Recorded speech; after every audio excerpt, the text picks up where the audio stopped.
ফুটন্ত গরম পানির মধ্যে আটার রুটি সেদ্ধ করে দারুণ মজার একটা নাস্তা তৈরি করব। আর এই রেসিপিটা দেখতে এত বেশি সুন্দর, খেতেও কিন্তু অনেক বেশি মজাদার। আমি দুটো রুটি একদম ফুটন্ত গরম পানির মধ্যে ছেড়ে দিলাম। তারপর এটাকে 30 থেকে 40 সেকেন্ড আমি একটু সেদ্ধ করে নিচ্ছি। তারপর আমি এটাকে উঠিয়ে নেব। আর এটাকে বেশি সময় রাখলে কিন্তু দেখবেন যে ছিঁড়ে যাবে। তো এই কাজটা কিন্তু আপনাকে অবশ্যই সতর্কভাবে করতে হবে। আমি এটা নামিয়ে একদম ঠান্ডা পানির মধ্যে দিয়ে দিলাম। আর এটা ঠান্ডা করে নিয়ে তারপর আমি উঠিয়ে নিচ্ছি। আর যখন রুটিটা একটু শুকিয়ে যাবে তারপর এরকম একটু বল্টে তারপর এটাকে কেটে নিচ্ছি চিকন করে। আপনি আপনার পছন্দ মতো কেটে নেবেন।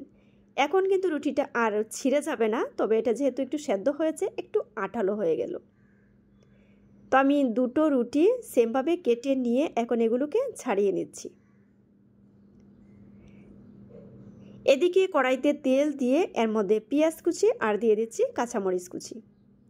পেঁয়াজ আর কাঁচামরিচটাকে একটু সফট করে ভেজে নিচ্ছি।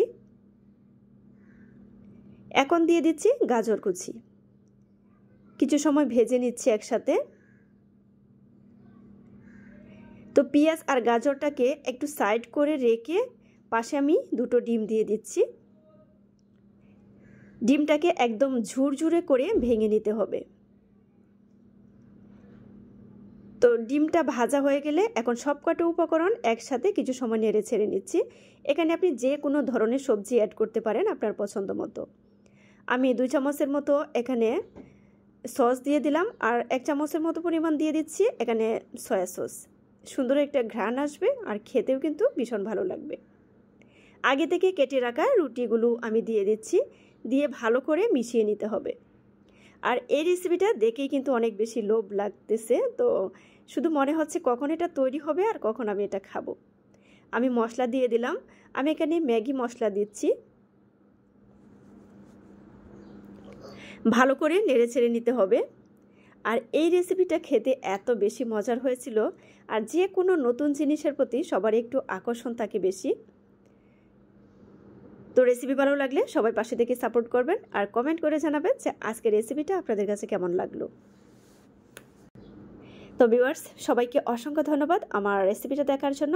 আর যারা সিম্পল রেসিপি দেখতে চান অবশ্যই পেজ ফলো করে পাশে থেকে সাপোর্ট করবেন। অনেক মজার একটা রেসিপি, আপনারা অবশ্যই যখন এটা তৈরি করে খাবেন আমাকে কমেন্ট করতে বাধ্য হবেন যে আপু আসলে রেসিপিটা অনেক বেশি মজার হয়েছিল। গরম গরম খাবেন আর অনেক বেশি স্বাদ পাবেন। তো আজ বিদায় নেব, পরবর্তী রেসিপি দেখার আমন্ত্রণ রইল। সে পর্যন্ত সবাই ভালো থাকবেন। তো আজ বিদায় নিচ্ছি, আল্লাহ হাফিজ।